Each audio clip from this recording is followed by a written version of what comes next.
But Havlicek steals it. Havlicek stole the ball. Down goes Frazier. Down goes Frazier. Down goes Frazier. United to Alici. Alici powers in.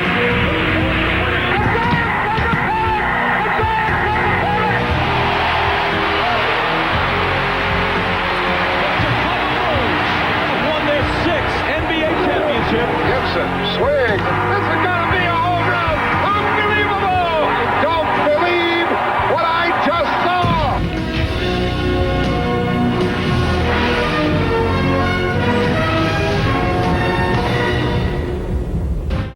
In May of 1953, the country was still in transition from the wartime atmosphere of the previous decade to the Cold War atmosphere which would last for the next 40 years. A general was president of the United States.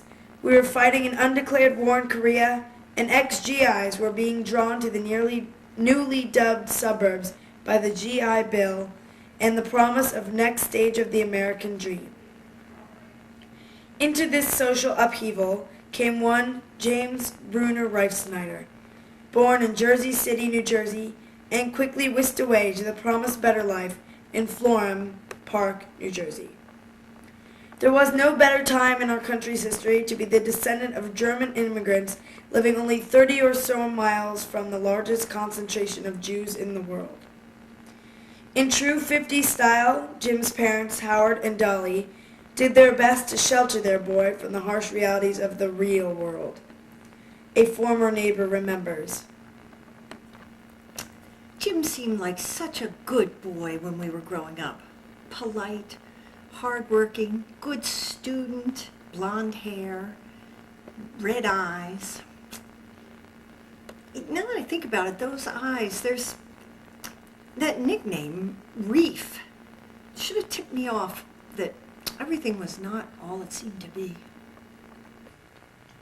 Jim was an excellent athlete all through junior high and high school. In sports, he found one of the driving forces for the rest of his life. Competition, camaraderie, discipline? No.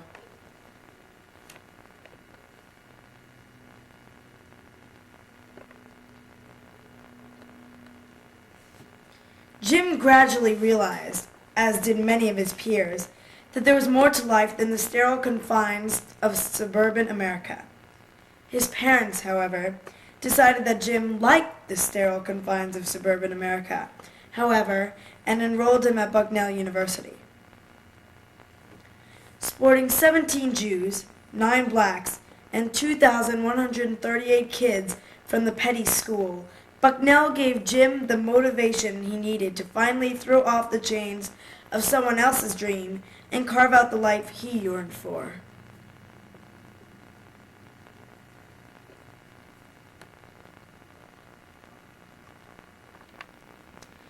Later, Jim became obsessed with clothing and fashion.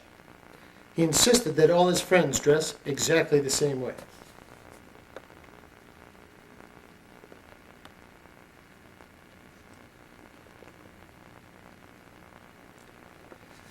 He went so far as to use a band as a front for his cult of personality.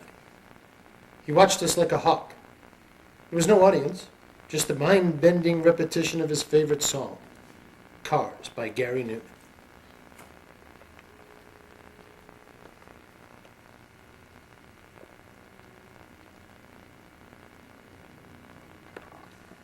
Jim used his time at Bucknell wisely, but graduated anyway.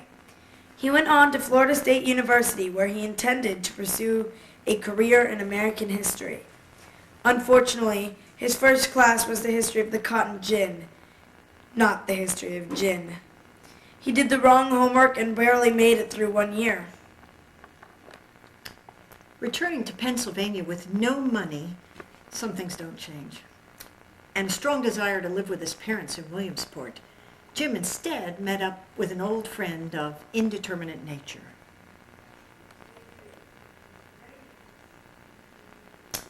This friend suggested that he live with Mitch. Hence, the birth of the apartment.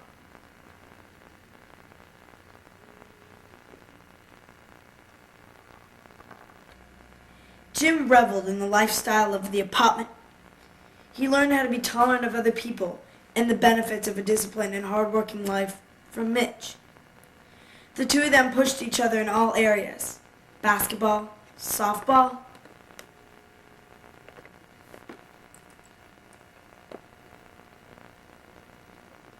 and of course, interior decorating. But all things must pass, and here comes the sun, and some things gotta give, and the apartment broke up. So did my ankle after trying to rebound one of Jim's shots in a basketball game. But we had prepared ourselves well for the future. Then again, I could be right.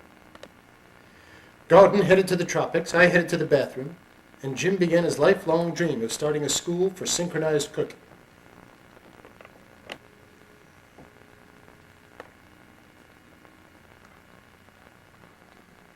Jim bounced from career to career. First, he tried to develop the area's first school of alcohol counseling.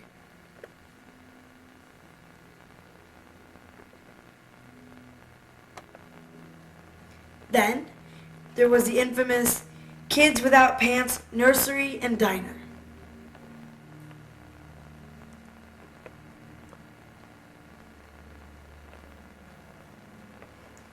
After he got out of jail, Jim decided to become his father and took his father's job in New Jersey. But soon, he would fall prey to another calling, one from his past.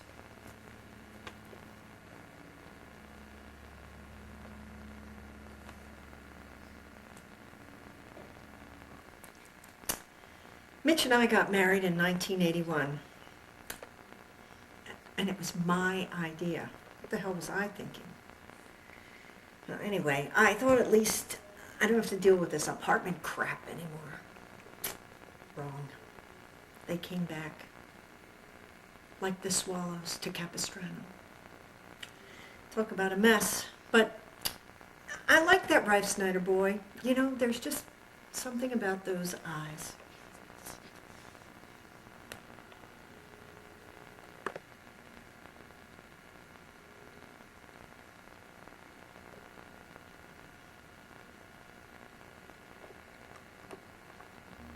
A former high school golf star, Jim relished the opportunity to play golf with the other doofuses from the apartment at the storied Invitational.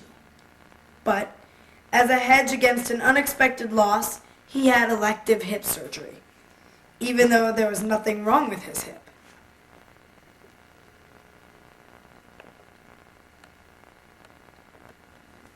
It worked.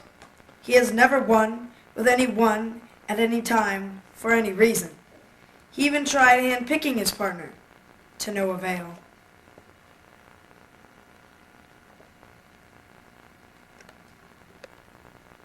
I like to call the Reef Mr. Technique when it comes to golf.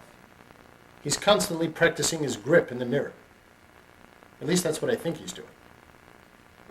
His putting stroke may make others turn their heads.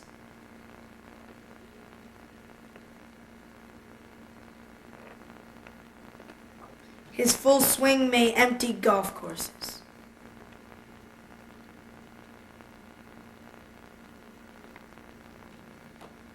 He may have a look that frightens small children.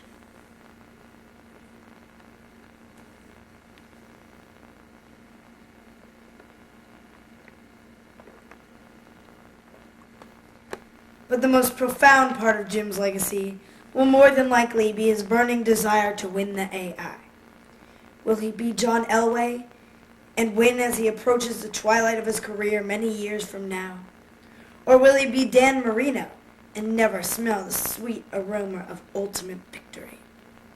And, by the way, will he stop stealing silverware from the AI banquet? For AI Sports Century, this is Sean Burke.